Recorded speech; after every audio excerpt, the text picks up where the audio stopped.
Y2K came this close to killing millions of people.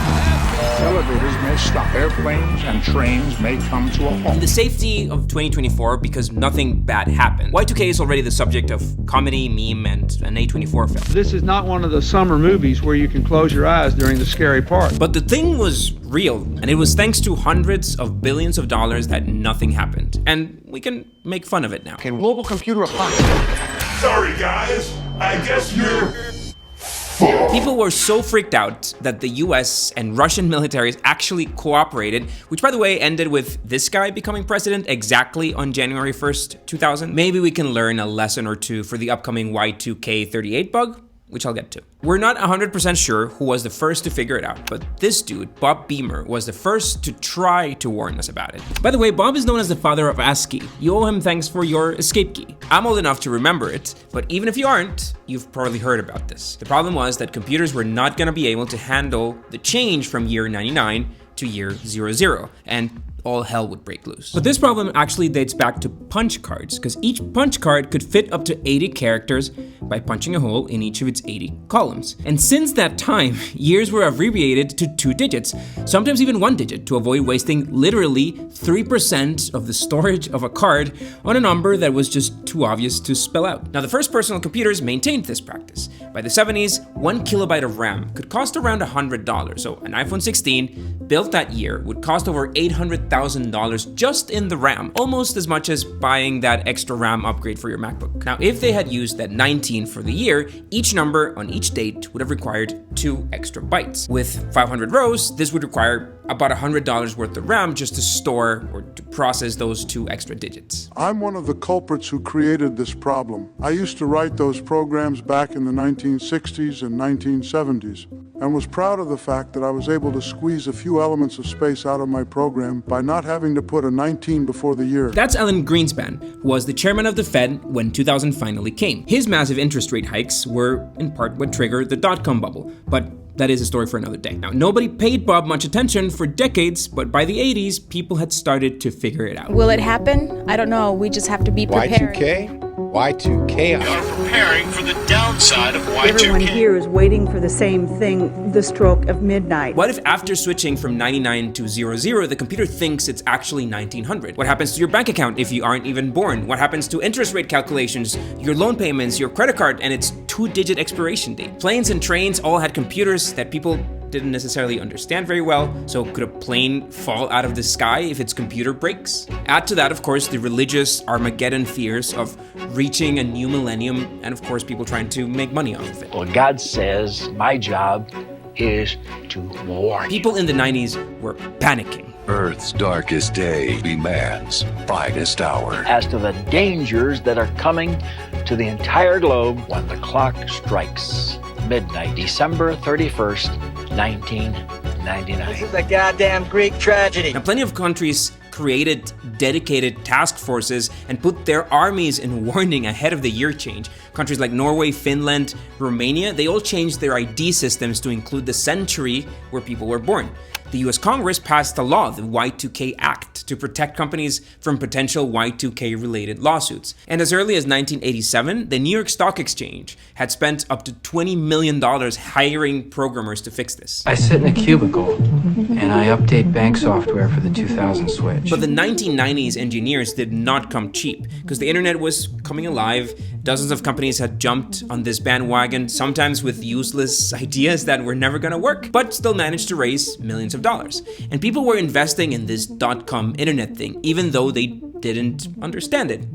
Sound familiar? So real companies that needed programmers to fix their software, and the government, which needed to fix their own software, they had to pay a premium price for it, but it wasn't enough. Spending to detect, counter, or correct the impact of any year 2000 computer problems has cost U.S. businesses $100 billion over the past 4 years. Now fast forward to today, and tech startups are in the same boat, but this time, the scarcity isn't in programmers, it's in finding a good, clean domain name, because everybody wants a .com, but most of the best ones were taken long ago, leaving startups stuck with messy domain names filled with hyphens and extra letters. Now, lucky for us, we have options now, and the best one is the most obvious and relevant domain extension for tech startups, a .tech domain. If you're building a tech startup in 2025, a .tech domain is the way to go. Over 500,000 tech startups worldwide that have collectively raised over $5 billion in funding are already using .tech domains to make their mark. Startups like 1x.tech, who are backed by OpenAI and are developing humanoid robots for our homes. They have opted for a clean and memorable .tech domain to help them stand out in this competitive tech landscape. So if you're thinking of getting a relevant single word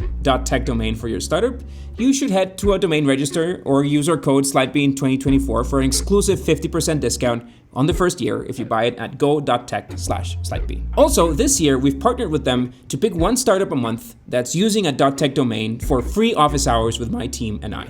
You can sign up for those office hours also with the link in the description.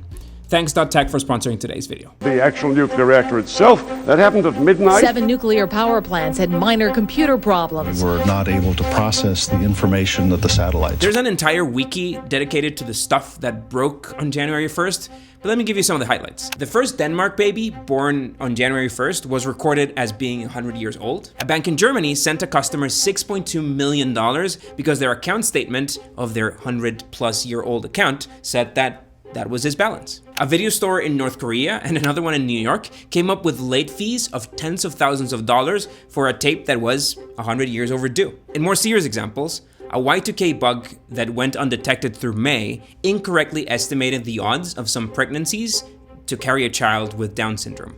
And as a result, 2 abortions were carried out and 4 babies with Down syndrome were born to mothers who had not been warned about it. The Shikan nuclear power plant radiation monitoring failed a few seconds after midnight. But perhaps the most crucial step taken was the Center for the Year 2000 Strategic Stability, this unique collaboration between the Russian and the US government designed to prevent a repeat of another scare from almost 2 decades earlier. In 1983, middle of the Cold War, Stanislav Petrov, an officer in the Russian army, was the person in charge of monitoring potential nuclear missile launches from the US. In the morning of September 26th, 5 missile alarms started sounding, and they went from launch to strike warning.